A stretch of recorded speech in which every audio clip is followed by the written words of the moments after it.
Thank you for tuning in and welcome back to the Sandwich of Coherency. Well, let's go ahead and jump right into it. Let's talk about some really interesting things that have been happening these past few weeks that maybe a lot of you have missed and haven't heard about.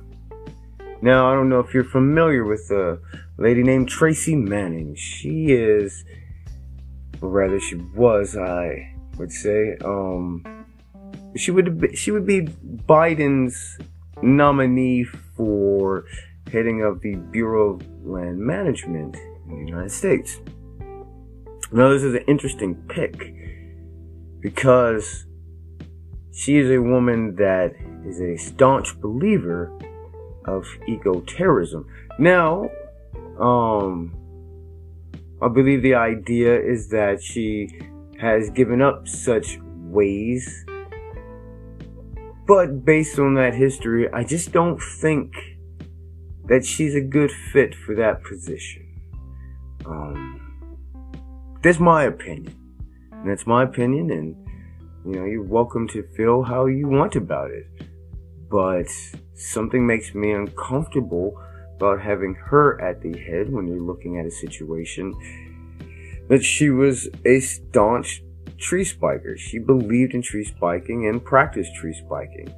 If you don't know what tree spiking is, that is driving metal spikes into trees with the absolute understanding that when a chainsaw hits that, the blade will break and it will rear back and it will potentially injure, more or less. We know you're likely to die. It's going to kill the logger. Now, they also believed in doing this so that when they reached the logging facility where they would then cut the trees into smaller portions, the bandsaw would hit the spikes, which will then send the tree shards throughout the warehouse, potentially injuring and killing the workers in the factory. Now, I want to say that you should be surprised. I should be surprised, but this seems about par for the course with the Democrats and this new White House. I'll give you an example of how things work. Familiar with the San Francisco District Attorney, Chesa Bowden, depends on how you want to pronounce it.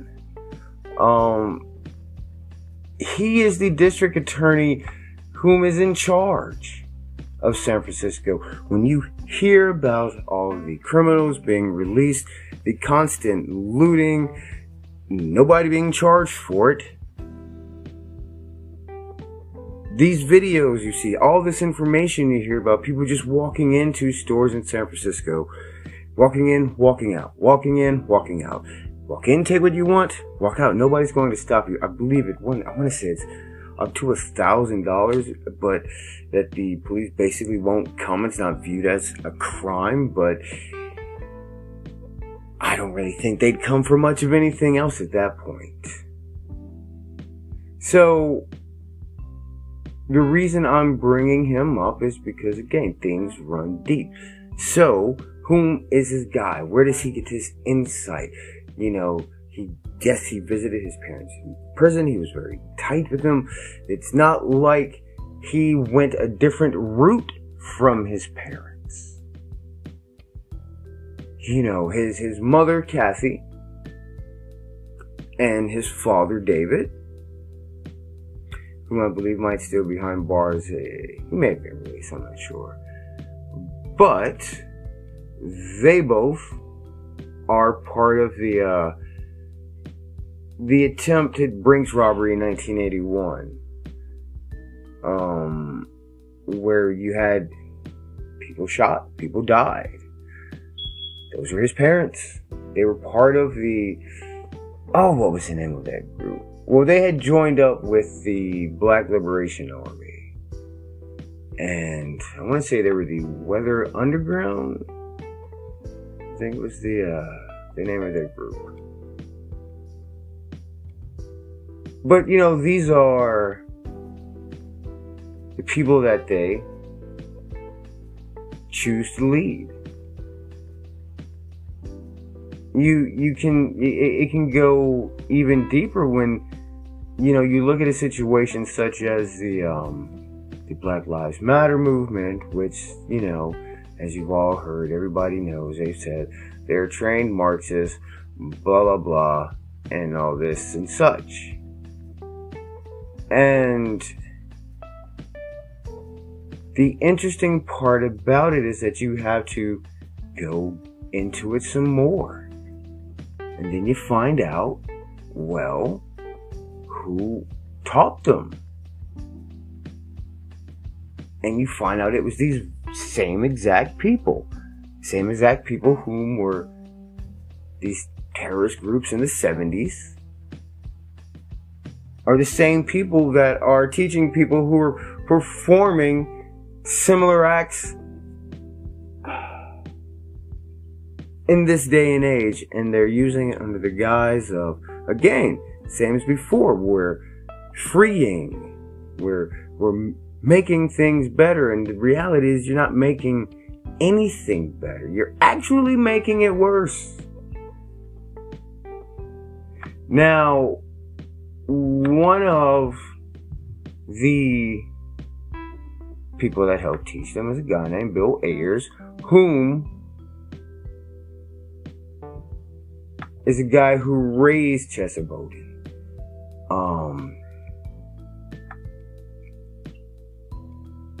And he himself is also connected to, like I said, the Black Liberation Army and a few other groups. Now, there was another young lady, and this is great. You're gonna love this. Her name was Susan Rosenberg.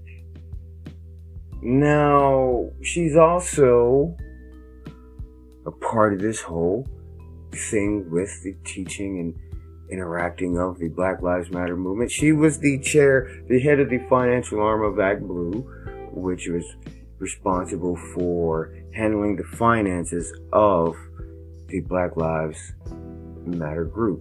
Because you have to understand, they didn't qualify for tax-exempt status. So it was run through ActBlue. Now,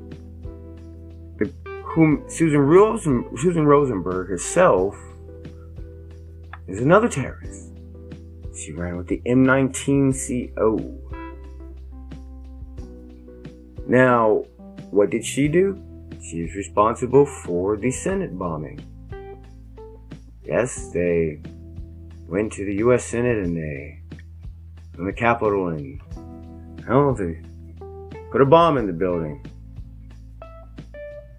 They call to, I guess you could say, they call to warn people inside so that they would be aware, so nobody would have to die from this incredible act. But yes, this happened, and later on, at the behest of Jerry Nadler, she was pardoned by Bill Clinton. That is why she is out and roaming the streets today. And these are the people that have been put in charge. I'm not saying the Republicans are any better. Okay, there's just shitty people on both sides. But this is blatant. This is blatant in your face. That they really believe that the American people are really that stupid to not give a shit about this. To just be okay with it. It's just like, if you look at Bernie Sanders and his $5 trillion budget plan that he has. The guy who says he's a democratic socialist and we need to adopt the methods of the Scandinavian countries. Let's be like Sweden. Look at what Sweden has done. The problem is the Sweden that he's looking at, that he wants to sell you on, is not the modern Sweden. He's looking back a little bit more at the 60s and the 70s Sweden.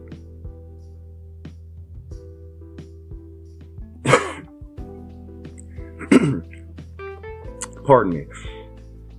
And what I'm talking about is, let's get to the root of it. People want to sell you on this idea of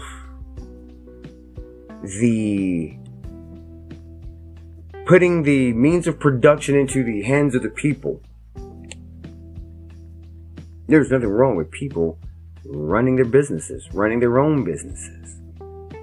This idea of saying that this will be more beneficial. Now look, I believe that major corporations could inject more funds and finances into their employees before they fulfill their bottom lines. But again, this comes to, there's a bigger issue at this. And this is the simple fact that a lot of major manufacturing and textile industries of the United States have left the country. And they've gone to places where they can be produced, not the matter of just being produced for cheaper, but they're being produced with cheaper base products to make them with, cheap labor. These things, they're not meant to last. They're just meant to be mass produced because they can produce a lot for very cheap. So it doesn't matter whether or not the things last or not, because as long as we sell a lot of them, we make more. Would things in the United States be a lot different if you brought back most of its manufacturing? People's lives would be a lot better off. It's not just a matter of the major corporations bleeding the people. It's the politicians on both sides that are receiving the benefits and the kickbacks, and people that are making less than $250,000 a year in the federal government somehow becoming millionaires in 5 to 20 years. They shouldn't even be in office that long. Why there are no term limits for them, I mean, I kind of understand the meaning behind that and why, but I think that it might need to be addressed in some ways. Let's be honest. I don't know what generation she thinks she represents, but Nancy Pelosi is not representing anything right now. So I think what needs to happen is businesses do need to come back into the United States. Those funds that are being wasted in other countries should be injected back into the United States. To give you an idea of how much has left the United States doesn't even produce penicillin. Penicillin, a base necessity medicine, is not produced in the United States. It hasn't been produced in the United States in over 10 years. It's produced somewhere else because they're allowed to make it somewhere else for cheaper. A nation, a people cannot survive that does not provide for itself. When you become dependent on others to provide for you, you will struggle. You may not make it. You're always going to be looking at what other people have because you're dependent on them to give it to you. And that should trickle its way down into the individual's livelihoods. But again, like I said, this budget idea that Bernie Sanders wants to introduce, that he's talking about, well, let's think about that. Putting it in the means of production into the government, the people. Let's be honest with ourselves. The people owning the means of production is not the citizens. People forget that. It is the government. Though that is the people. It is the representatives of the people. So with all their grace and their wisdom, think about how long we have had the United States Postal Service. And think about what the United States Postal Service does. Now then come along and let's think about FedEx. The UPS. UPS and FedEx basically just extended the United States Postal Service structure.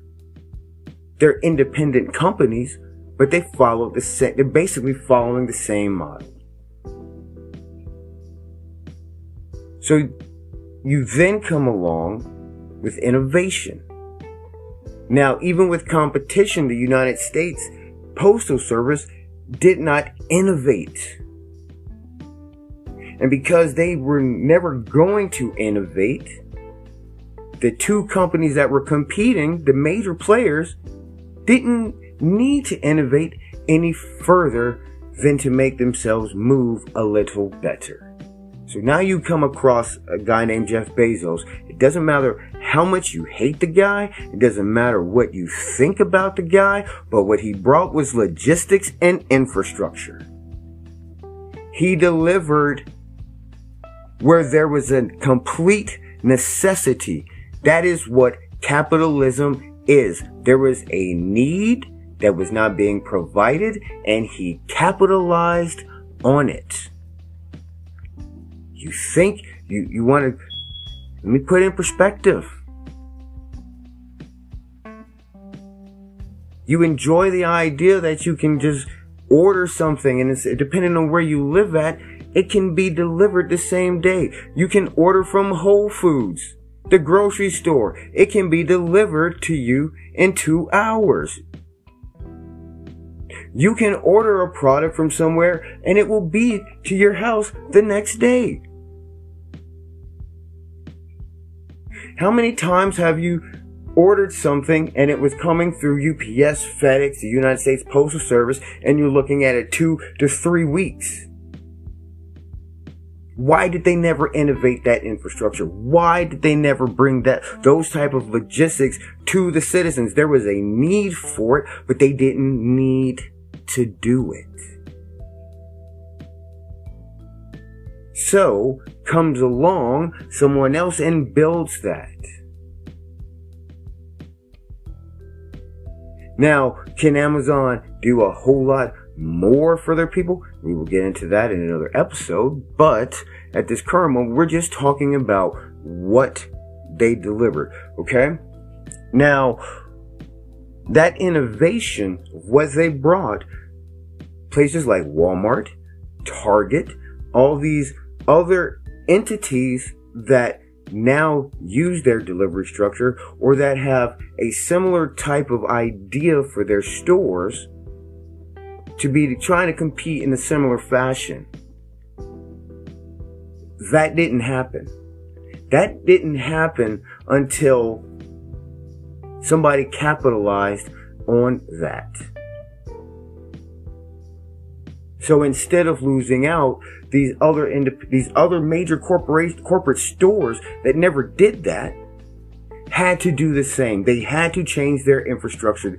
The way they managed and delivered and to their customers had to be revamped. Okay? I won't go too far into it, but let's just look at NASA. You know?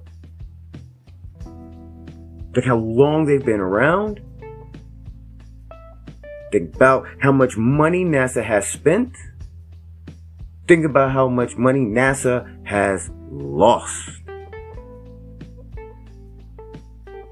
And at no point were they able to create a rocket that landed vertically after takeoff. A reusable rocket with all their scientists and all the money that they had. You can knock on SpaceX as much as you want, but it took the private industry to do that. There was a need for reusable rockets to innovate and advance space launches, to be able to do more with our space agencies, to be able to advance more. So they capitalized on that need. So this idea that the government's being in control is going to make things more, they're going to innovate or move things forward, you're sadly mistaken. Have a look at North Korea. I'm not seeing people vying for the latest North Korean mobile technology. When's the last time you bought a North Korean flat screen television? When's the last time you bought a made in North Korea car? I'm just saying. But I will keep this short and I will save more for later, but I thank you for tuning in and we'll catch you next time.